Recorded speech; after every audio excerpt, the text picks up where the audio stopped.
প্রায় ৩ লক্ষ টাকার ঋণের কিস্তি শোধ করতে কেরালায় গিয়ে নিভে গেল আরও একটি পরিযায়ী শ্রমিকের প্রাণ। কেরালা থেকে কফিনবন্দি হয়ে ফিরছেন সাগরপাড়ার সুজন। পিছনে পড়ে রইল এক পাহাড় সমান দুশ্চিন্তা। একটা মানুষের দাম কি শুধুই কয়েক হাজার টাকার কিস্তি? সংসারে একটু সচ্ছলতা ফেরাতে আর মাথার উপর চেপে থাকা প্রায় ৩ লক্ষ টাকার লোনের বোঝা হালকা করতে ঘর ছেড়েছিলেন সাগরপাড়া থানার নবীন গ্রামের বয়স ৪০-এর সুজন বিশ্বাস। ভেবেছিলেন রাজমিস্ত্রির কাজ করে তিল তিল করে দেনা শোধ করবেন, কিন্তু নিয়তি লিখল অন্য এক করুণ চিত্রনাট্য।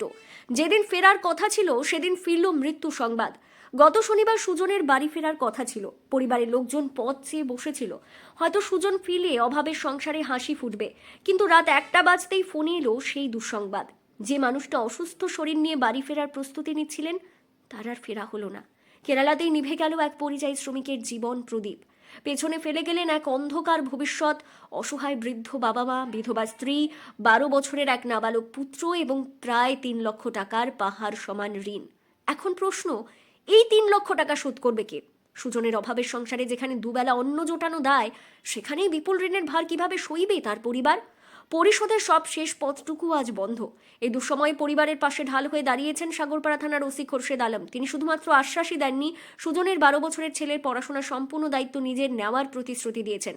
সোমবার দুপুরে বাড়িতে যান জলঙ্গি পঞ্চায়েত সমিতির সভাপতি কবিরুল ইসলাম, ব্লক সভাপতি বিজয় কুমার মণ্ডল এবং সংখ্যালঘু সভাপতি আফজাল হোসেন। বিজয়বাবু নিজে মৃতদেহের অন্ত্যেষ্টিক্রিয়া ও লোকজনের খাওয়ার খরচ বহনের দায়িত্ব নেন।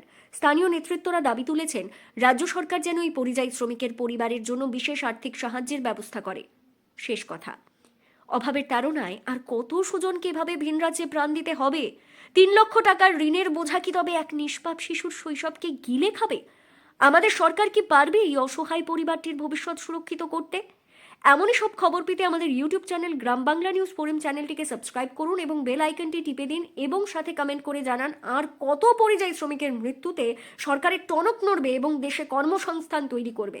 এবং শেয়ার করে ভিডিওটি বেশি বেশি করে ছড়িয়ে দিন, যাতে সরকারের ঊর্ধ্বতন কর্তৃপক্ষের কাছে গিয়ে ভিডিওটি পৌঁছয়। আপনারা দেখছেন গ্রাম বাংলা নিউজ, সবার সাথে সবার পাশে। ১.৫ মাস হলো যাওয়া। কবে আসার কথা ছিল? শনিবারে ৪ রাত ৯টার সময়। কখন জানতে পারলেন যে এরকম অবস্থা হচ্ছে? শনিবারে ১:৩০টার সময় জানতে পারলাম যে হসপিটালে ভর্তি করেছে। কি সমস্যা ছিল? পায়ে পা ফুলেছিল, পায়ে ব্যথা ছিল, তারপরে আবার ওটা ভালো হওয়ার পর আবার জ্বর হয়েছিল।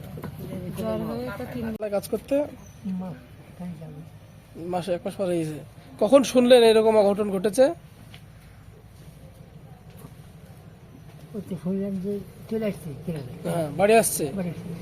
কিন্তু প্রথমে দিকে তো হসপিটালে ভর্তি গেল হয়েছে তো শুনতেছে মারা গেছে। এই যে আপনার বৌমা নাতি থাকবে, এখন এদের খাওয়ার জন্য বা পরবর্তী জীবনযাপন ভালো করার জন্য সরকারের কাছে আবেদন চাইবেন? আমি তো রিকোয়েস্ট করতে হবে, সরকারের কাছে এমনি রিকোয়েস্ট করতে হবে। ঠিক আছে। সত্যি খুব দুঃখদায়ক বিষয়, কারণ যিনি চলে যান তা আমাদের ফেরানোর তো আর ক্ষমতা নাই। তো এখানে এসে খুব কষ্টদায়ক বিষয়, কারণ এখানে এসে শুনলাম তার বড় ভাইয়ের নাকি ক্যান্সার, তার ক্যান্সার হসপিটালে ভর্তি আছে। আর এক ভাই অনেক দিন হলো এই বাড়ি ছেড়ে অন্য জায়গায় চলে গিয়েছে, বৃদ্ধ মা বাবা। তো সেই একমাত্র ছিল মানে আয়ের উৎস। বাড়িটা দেখে সত্যি খুব দুঃখ লাগছে বা কষ্টদায়ক বিষয়। তো আমি সর্বদা তাদের পাশে আছি, আশা করি সামনের দিনেও থাকবো। শুধু মুখে বললেই হবে না, পাশে দাঁড়িয়ে দেখাবো যে না পাশে আছে, এটুকুই ব্যাপার। আমাদের সরকারি যে প্রকল্পগুলো আছে, যদি জমি থাকে তো সেই প্রকল্পগুলো পাইয়ে দেওয়ার যথারীতি আমি যথেষ্ট আমার তরফ থেকে আমি 100% একদম দিয়ে আমি চেষ্টা করব সেগুলো যেন পাই এবং তারা একটু স্বনির্ভর হয়ে উঠুক এবং তারা খুব ভালোভাবে থাকতে পারুক, সেটাই মা ছেলে নিয়ে।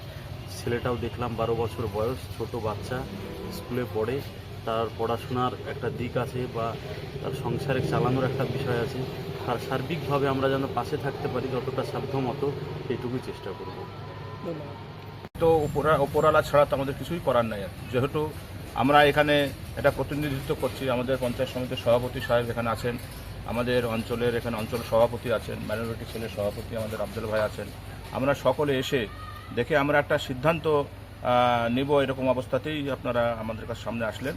তো আগামী দিনে এই ফ্যামিলির পাশে আমরা কিভাবে দাঁড়াবো এবং এনাকে কতটা আমরা হেল্প করতে পারবো সেই নিয়ে আমরা আলোচনার মধ্যে আছি। আশা করি আগামী দিনে এনার পাশে আমরা সবসময় থাকবো।